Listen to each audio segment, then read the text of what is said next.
I'm going to guess it was at least 35 years ago, maybe longer than that, when I made a decision. I just cannot watch boxing anymore. Actually, today, boxing has kind of morphed into cage fighting, where it's just very barbaric. But back in that day, 35 plus years ago, it was considered to be a real primo Olympic sport, and then it would be shown on prime time on the sports channels, etc.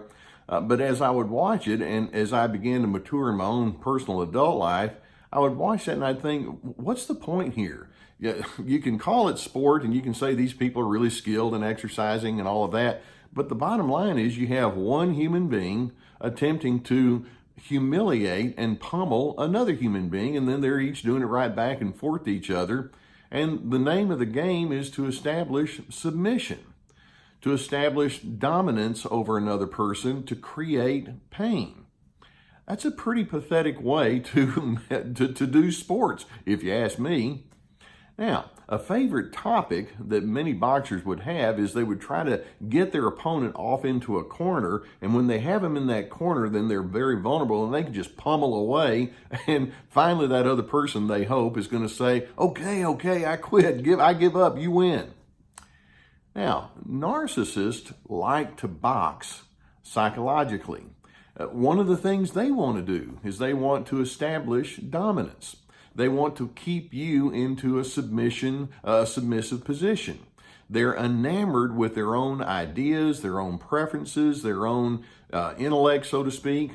And so in doing so, they'll use tactics, and one of their favorite tactics is to back you into a corner with all sorts of questions that are not meant for gathering information. They're cornering questions, just like the boxer, are meant to make you finally give up and acknowledge they win, you lose. I mean, as an example, it may be that narcissistic person may try to make a point, but they do it in a way where they say something like, do you realize how much money you've been wasting lately? That's a cornering question. Or why do you think you have to talk to the kids in such a rude way? Or do you know how you come across to other people when we're out in public? That they can ask those kind of questions, but certainly they're not asking the questions for the point of just saying, I'd like to get to know you better. Please help enlighten me. They're trying to dominate you. Or there are many other kinds of cornering questions that they might ask. Just simple things like, who do you think you are anyway? Or don't you remember all of the good things I've done for you? Or do you really think I'm impressed by the things you believe? Or what makes you think anyone wants to hear anything from you? Or how would you like it if your friends could see you right now? Or, so do you just think I'm stupid? Have you ever heard any of those kind of questions? Actually, you could probably list out, and then if you want to in the comments section, go right ahead, list out many more of these kind of cornering questions that a narcissist might want to ask. What's going on? See, let's pause for just a moment and recognize when an adult narcissist chooses repetitively to ask these kinds of cornering questions of you, they're reflecting a style of thinking that they learned when they were growing up. Somehow or another, they were on the receiving end probably of very negative kinds of comments and a dominant kind of a relationship. Or if they weren't on the receiving end of it directly, they saw how other people would be that way. And so that narcissistic person decided, I've got to find a way to gain and maintain the upper hand in the way that I engage with people, because I don't ever want to be on the bottom end of a relationship. That's how they learn to think. And so this cornering question tactic that they use with you is a reflection of some of the pessimism that they've grown up with, and the pessimism then comes out in this very unhelpful and very, frankly, pitiable way of communicating with you. So understand there's a psychic strain and tension that this person has not been able to come to terms with. Just like a boxer, the narcissist is thinking, I have to hit you before you hit me. They just assume a certain pessimism and negativity. So I'm going to ask you a question, and it's not a cornering question. When you're on the receiving end of these kinds of questions that are meant to intimidate and humiliate you, what kind of options do you have in that kind of moment? Well, actually, I have 6 options I want to walk you through, and I want you to be thinking about which ones of these would make sense to you. 3 of them don't make good sense. 3 of them do. Option number 1, when you're asked a cornering question over and over in particular, you can collapse emotionally. There are times when that narcissistic person can come on so strong and so overwhelming that you just feel so defeated.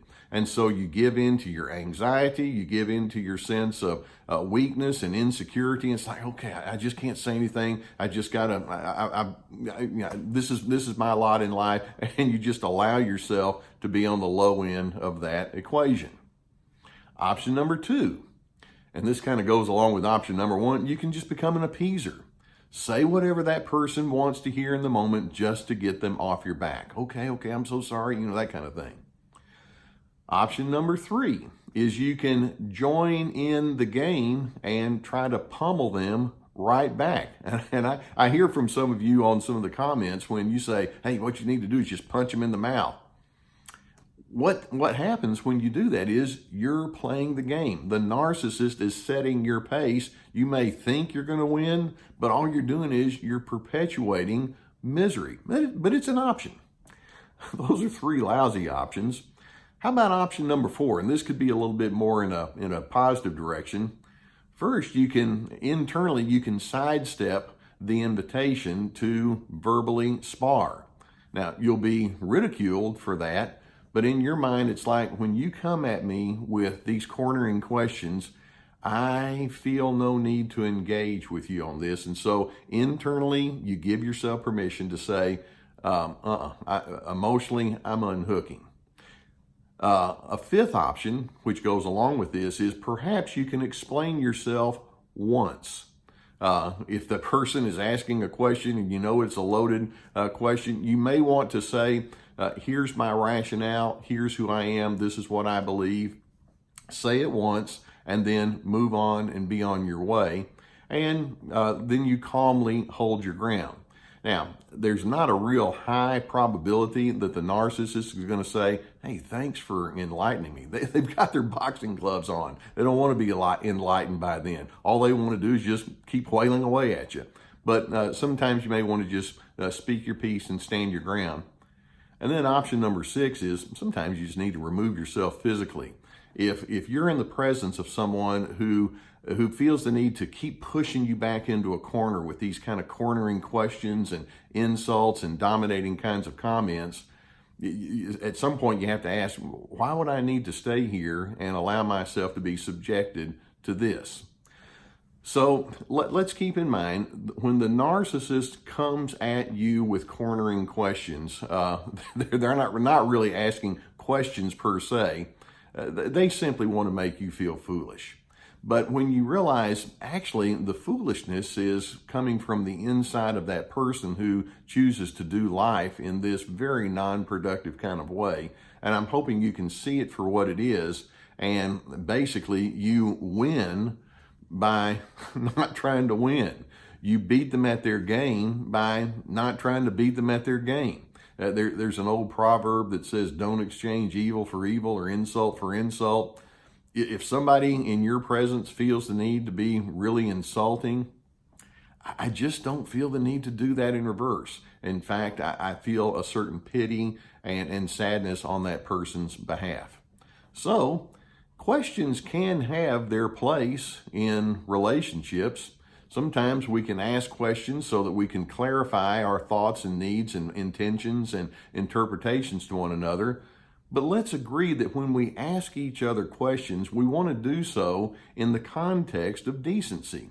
Remember, one of my phrases I like to use, Dr. C, DRC, stands for dignity, respect, civility. And we can ask each other questions with those kinds of ingredients leading the way. So let's conclude with this thought. When the narcissist puts on their boxing gloves and they try to push you into that corner, your internal reaction can be, no thanks, I'm leaving the arena. I'm hoping you can think like that. And I do hope that you gain benefit by videos such as this. If you'll look beneath the video, you'll see that subscribe button. I would encourage you to hit that button if you've not done so already, so we can keep you apprised of more videos as they come along. In addition, we have a link for an email list that we have that will keep you up to date with other special videos and articles and initiatives that we're going to be having. In addition to that, I have my books and online workshops. And then if you're in need of online counseling, we have a link that will take you to a good place where folks can take care of you there. And I'm hoping if that's something you need to avail yourself to, please do so. Know that I really like being on your journey with you. I know that many of you are really trying to figure out this whole business of trying to deal with that very difficult person. And I'm hoping you're feeling empowered to say, you know, it's time for me to take myself back. And I'm hoping that we as a surviving narcissism community can spur and stimulate exactly that kind of thinking. So that being said, I'll see you next time.